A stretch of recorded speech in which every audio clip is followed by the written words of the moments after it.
Assalamualaikum warahmatullahi wabarakatuh. Selamat siang teman-teman semua. Perkenalkan kami dari kelompok 4 yang beranggotakan Anissa Widiawati, Muhammad Ahli Zikri, Muhammad Afzalur Rahman, Nika De Umi Widiari, Nur Hilaliyah, Radiah Apriliani, dan saya sendiri Zahra Kamal Farihanisa. Di sini kami akan menjelaskan secara singkat tentang sistem perkemihan yang akan dimulai dari pengertian, kemudian dilanjutkan dengan organ-organ pada sistem perkemihan. Sistem perkemihan atau sistem urinaria adalah sistem organ yang berfungsi untuk menyaring dan membuang zat sisa dengan cara menghasilkan urin.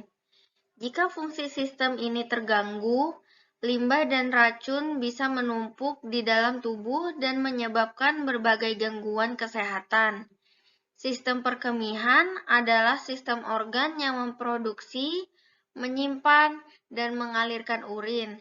Pada manusia, sistem ini terdiri dari 2 ginjal, 2 ureter, kandung kemih, dan uretra. Yang pertama ada ginjal. Ginjal adalah bagian tubuh yang sangat penting dan wajib dijaga. Ginjal adalah organ yang bekerja secara terus-menerus. Fungsi ginjal dalam sistem perkemihan adalah untuk menyaring darah serta membuat urin yang akan dikeluarkan tubuh. Sebagian besar orang mempunyai 2 pasang ginjal yang letaknya masing-masing berada di sisi belakang perut, yaitu tepat di bawah tulang rusuk. Yang kedua ada ureter. Pada anatomi sistem perkemihan pun terdapat ureter, yaitu 2 tabung tipis yang berada di dalam panggul. Fungsinya adalah untuk membawa urin dari ginjal ke kandung kemih. Karena setiap ginjal memiliki organ ureter, kemungkinan hampir setiap 10-15 detik mengosongkan urin dari area kandung kemih. Selanjutnya ada kandung kemih. Kandung kemih adalah bagian dari sistem saluran kencing yang terdapat di dalam tubuh manusia. Selain ginjal, organ lain yang termasuk juga ke dalam sistem ini adalah saluran ureter yang mengalirkan urin dari ginjal ke kandung kemih, serta saluran uretra yang mengeluarkan urin dari kandung kemih keluar dari tubuh. Kandung kemih yang berfungsi untuk menahan urin sampai siap untuk mengeluarkannya. Kandung kemih adalah organ berbentuk segitiga yang terbuat dari otot, mempunyai rongga, dan bentuknya seperti balon. Jadi, kandung kemih dapat menampung hingga 2 cangkir urin dalam tubuh. Yang keempat ada uretra. Penting untuk diketahui bahwa ureter dan uretra adalah 2 organ dalam sistem perkemihan yang berbeda. Uretra adalah tabung yang membawa urin dari kandung keluar dari tubuh. Nantinya, sesuai dengan proses pembentukan urin, akan berakhir di lubang keluar tubuh Anda, seperti melalui organ penis pada pria, serta uretra wanita terjadi pada vagina. Namun, kondisi ini juga bisa terjadi pada bayi baru lahir dan wanita, meskipun kejadiannya lebih jarang. Uretra atau saluran kencing adalah saluran yang mengalirkan urin dari kandung kemih keluar tubuh. Dengan kata lain, uretra diperlukan untuk membuang zat sisa dari metabolisme tubuh.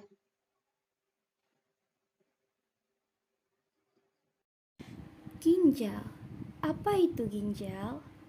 Ginjal adalah organ ekskresi dalam vertebrata yang berbentuk mirip kaca merah dan berwarna merah tua, dikarenakan banyak mengandung kapiler darah.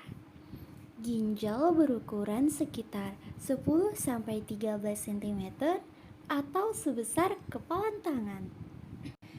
Ginjal memiliki sekitar 1 juta nefron yang berperan sebagai penyaring darah. Selain itu, organ ini juga terdiri dari konteks ginjal, sumsum ginjal, dan pelvis ginjal yang juga memiliki perannya masing-masing. Ginjal terdiri dari sepasang organ, yaitu ginjal kiri dan ginjal kanan, yang terletak di area punggung bagian bawah. Masing-masing sisi ginjal disambungkan oleh membran transparan yang disebut renal capsule, yang membantu memproteksi kedua ginjal dari infeksi dan trauma.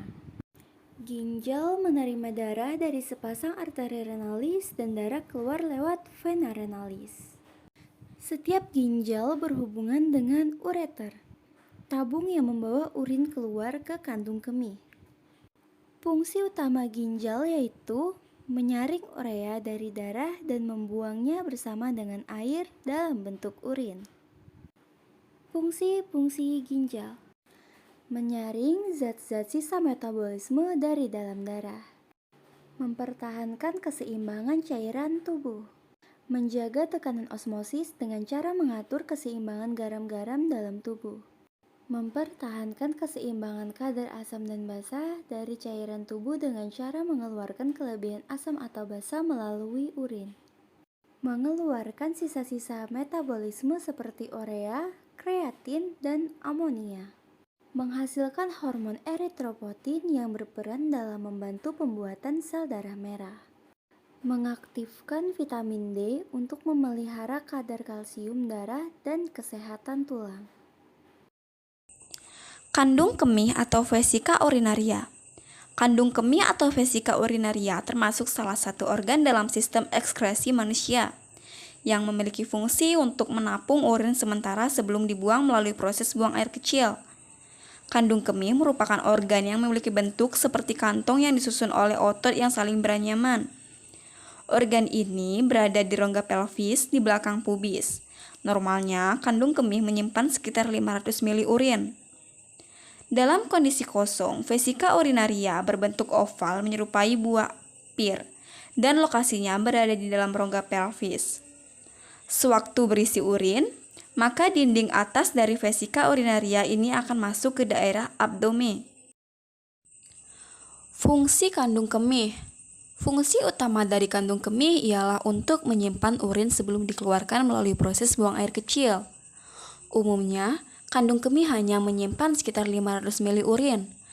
Namun kapasitas maksimal yang bisa disimpannya jauh lebih besar. Yang kedua, memberikan sinyal kepada tubuh apabila urin yang ditampung sudah cukup banyak, sehingga bisa dikeluarkan.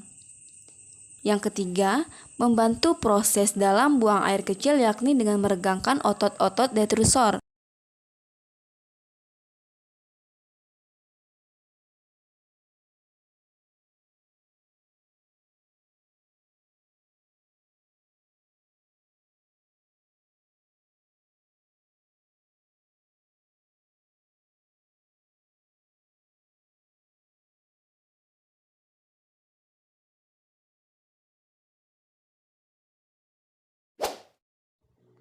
Dan saluran uretra.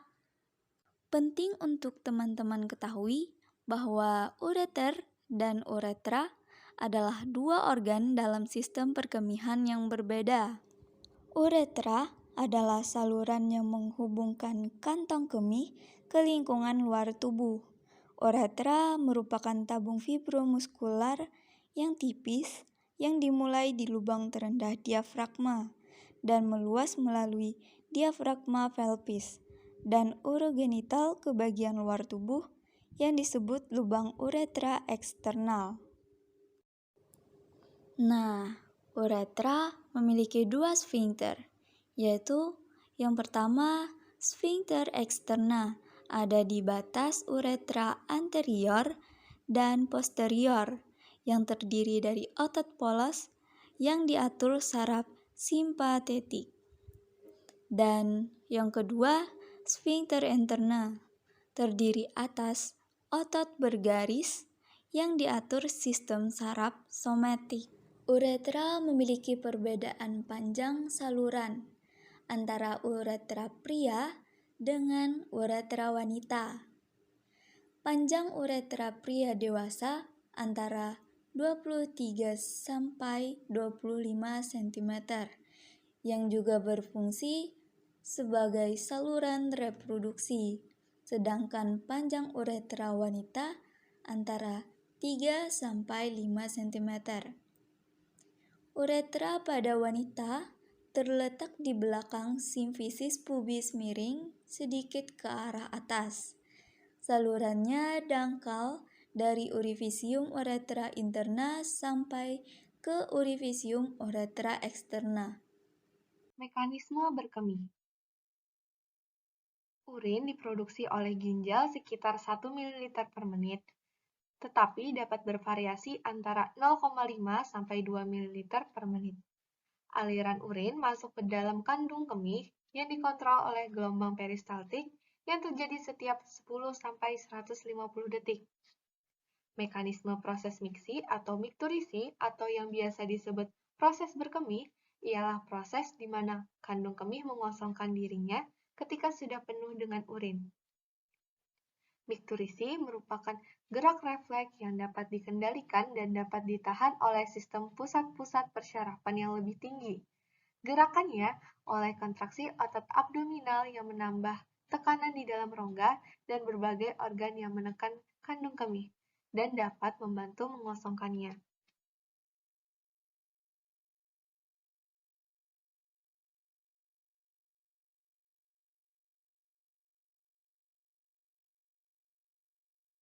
Proses berkemih. Refleks berkemih adalah refleks medula spinalis yang seluruhnya bersifat otomatis yang dikendalikan oleh suatu pusat di otak dan korteks cerebri. Mula-mula ketika seseorang secara volunteer mengkontraksikan otot perutnya yang akan meningkatkan tekanan di dalam kandung kemih dan memungkinkan urin tambahan memasuki leher kandung kemih dan uretra posterior di bawah tekanan intravesikalis sehingga memicu reseptor regang sensorik pada dinding kandung kemih. Sinyal sensorik dari reseptor kandung kemih dikirim ke pusat saraf yang lebih tinggi yaitu pusat kencing untuk diteruskan kembali ke saraf medula spinalis melalui nervus pelvicus kemudian secara refleks kembali lagi ke kandung kemih melalui saraf parasimpatis sehingga menimbulkan perasaan tegang pada vesika urinaria sehingga mengakibatkan timbulnya perasaan ingin berkemih. Jika sudah tiba saat berkemih, pusat kortikal dapat merangsang pusat berkemih untuk membantu mencetuskan refleks berkemih, dan dalam waktu yang bersamaan akan menghambat sphincter externus kandung kemih sehingga peristiwa berkemih dapat terjadi. Biasanya, seluruh urin akan dikeluarkan dan menyisakan tidak lebih dari 5-10 ml urin dalam kandung kemih.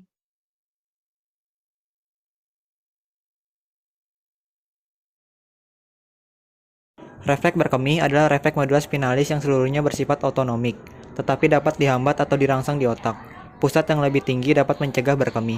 Bahkan ketiga refleks berkemih muncul, yaitu dengan membuat kontraksi tonik terus-menerus pada sphincter externus kandung kemih sampai mendapat waktu yang baik untuk berkemih.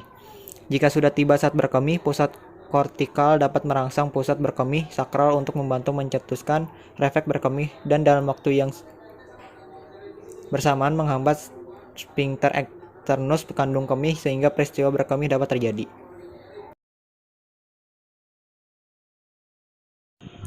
Transport urin pada berkemih. Urin mengalir dari ductus colligentas masuk ke kalik realis, merenggangkan kalik renalis meningkatkan aktivitasnya, yang kemudian mencetuskan kontraksi peristatik menyebarkan ke pelvis renalis kemudian turun sepanjang ureter. Dengan demikian, dorongan urin dari pelvis renalis ke arah kandung kemih. Urin atau air seni maupun air kencing ialah cairan sisa yang diekreksikan oleh ginjal, yang kemudian akan dikeluarkan dari dalam tubuh melalui proses urinasi. Ekreksi urin diperlukan untuk membuang molekul-molekul sisa dalam darah yang disaring oleh ginjal dan untuk menjaga hemostatis cairan tubuh. Namun, ada juga beberapa spesies yang menggunakan urin sebagai sarana komunikasi olfaktori. Urin disaring di dalam ginjal, dibawa melalui ureter menuju kandung kemih. Akhirnya dibuang keluar tubuh melalui uretra. Dari urin kita bisa memantau penyakit melalui perubahan warnanya. Urin sendiri terdiri dari air dengan bahan terlarut berupa sisa metabolisme seperti urea, garam terlarut, dan materi organik. Cairan dan materi pembentuk urin berasal dari darah atau cairan interstisial. Komposisi urin berubah sepanjang proses reabsorpsi ketika molekul yang penting bagi tubuh, misal glukosa, diserap kembali ke dalam tubuh melalui molekul pembawa. Cairan yang tersisa mengandung urea dalam kadar yang tinggi dan berbagai senyawa yang berlebih atau berpotensi racun yang akan dibuang keluar tubuh. Demikian video dari kelompok kami. Mohon maaf jika ada kesalahan dalam penyampaian materi. Billahi taufiq wal hidayah. Wassalamualaikum warahmatullahi wabarakatuh.